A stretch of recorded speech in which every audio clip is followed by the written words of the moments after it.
छांगुर बाबा मामले में एक और चौंकाने वाला मोड़ सामने आया है। गाजियाबाद की एक पीड़िता ने सामने आकर सनसनीखेज आरोप लगाए हैं। युवती का कहना है कि फैजान उर्फ अक्षय नाम के युवक ने पहले नाम छुपाकर दोस्ती की और फिर उसे शिजर-ए-तैबा नामक किताब पढ़ाकर धर्मांतरण के लिए प्रेरित किया। पीड़िता के अनुसार 2024 में उसने इस संबंध में पुलिस में शिकायत दर्ज कराई थी। एक वायरल वीडियो में युवती ने दावा किया कि आरोपी उसे गोंडा ले गया, जहां उसकी मुलाकात छांगुर बाबा से करवाई गई। उसके बाद उसे लद्दाख के एक सुनसान मदरसे में भेजने की योजना बनाई गई थी। युवती का आरोप है कि उसे पाकिस्तान भेजने की तैयारी चल रही थी, लेकिन खराब मौसम की वजह से उसकी जान बच गई। पीड़िता ने आगे बताया कि इस पूरे घटनाक्रम में और भी कई लड़कियां शामिल थी, जिनसे उसकी मुलाकात हुई थी।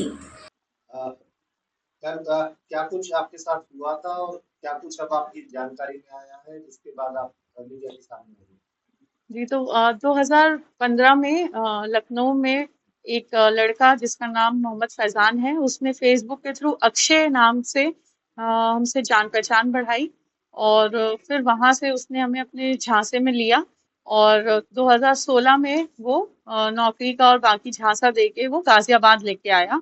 2015 से 2023 तक उसने मेरे साथ तरह तरह से शारीरिक शोषण किया। उसने मेरा कितनी बार मेरे इच्छा के विरुद्ध मेरे साथ संबंध बनाया, मेरा एबॉर्शन तक कराया और हमें इसी सारी हरकतों को रिकॉर्ड करके हमें ब्लैकमेल करता, मेरी मेडिकल रिपोर्ट यूज करके हमें ब्लैकमेल करता और अपने चंगुल में फंसा के रखा। अभी हम जब सोशल मीडिया पे ये देख रहे हैं कि किस तरीके से झांगुर बाबा और भी अन्य आगरा और बाकी जगह पे जो लव जिहाद का जो रैकेट निकल के आ रहा है, वहां से हमें ये समझ में आता है कि ये जो फैजान और अक्षय है, ये भी इसी रैकेट का एक सदस्य है, एक उसी में मिला हुआ है। ये गोंडा का रहने वाला है, जहां से झांगुर बाबा भी निकल के आए और 2018 में जब हमें फैजान और अक्षय की असलियत पता चली, इसके घर वालों की असलियत पता चली और ये हमें गोंडा लेके गया और गोंडा में ये हमें एक मस्जिद या मदरसे में लेके गया था, जो कि अब तस्वीरों से ये समझ में आता है कि ये उसी झांगुर बाबा का है और वहां पे ही इसने हमें कुछ इस्लामिक चीजों का पढ़ने का जोर जबरदस्ती किया, इसने इसके परिवार वालों ने और उसने वो कुछ किताबें भी वहां से दी, जो किताबों का जब हम अब सोशल मीडिया पे नाम देख रहे हैं, शियाज तैबा करके कोई किताब है जो इसने हमें दी और वो पढ़ाने की जबरदस्ती करता था। और ये जो जगह थी ये भी छांगुर बाबा की थी, जहाँ पे वो छांगुर बाबा को भी हमने देखा था। वहां पे और भी लड़कियां थी जो इस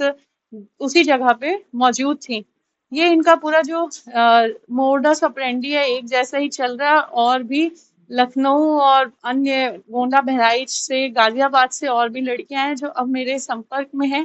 कैसे उनको भी सेम तरीके से मोलेस्ट किया गया है, उनके ऊपर धर्म परिवर्तन का जोर बनाया जाता है और जोर जबरदस्ती करी जाती है। और मीडिया के मायने से हम यही बताना चाहते हैं कि इस चीज को जब हल्के में लिया जा रहा है, लेकिन ये सब आपस में जुड़े हुए हैं, सारे के सारे जो लोग हैं वो आपस में एक ही रैकेट, एक ही संस्था के पार्ट हैं और किस तरीके से इनको जो पैसे का भी जो आदान प्रदान हो रहा है ये उसी रैकेट से आ रहा है, जो झांगुर बाबा का है, जो उनका फंड है, वहीं से वो चीजें आ रही हैं। कौन सी किताबें पढ़ाने के लिए जब जबरदस्ती आपसे की जाती है और क्या लगता है कि पूरा रैकेट का सिंडिकेट का और भी लड़कियां क्या इसके संपर्क में थी या इसके साथ के जो दोस्त थे उसके संपर्क में थी? कुछ इस्लामिक किताबें थी जिनका जिक्र हमने अपनी पुलिस कंप्लेन FIR 161 164 के बयानों में किया हुआ है और वो किताबें सारी इस्लामिक धर्म की किताबें हैं, जिसमें कैसे इस्लाम की बार बार तारीफ हो रही है, क्या कैसे किसी भी इंसान को इस्लाम कैसे सीखना चाहिए, उनकी भाषा, कुरान पढ़ना, ये सारा जो है वो सब उसमें, वो जिनको ये आसमानी किताब बोलते हैं, वो सारी किताबें हैं। और भी लड़कियां जो इसी लड़के के रैकेट में है वो भी मेरे कांटेक्ट में है, लेकिन कोई भी हम उन लड़कियों से मेरी यही अपील है कि अगर कोई भी जो इस मामले से संबंधित है, कृपया सामने आए और मीडिया के सामने आके इस लड़के का पर्दाफाश करें और इसकी जो असलियत है वो सामने लेके आए।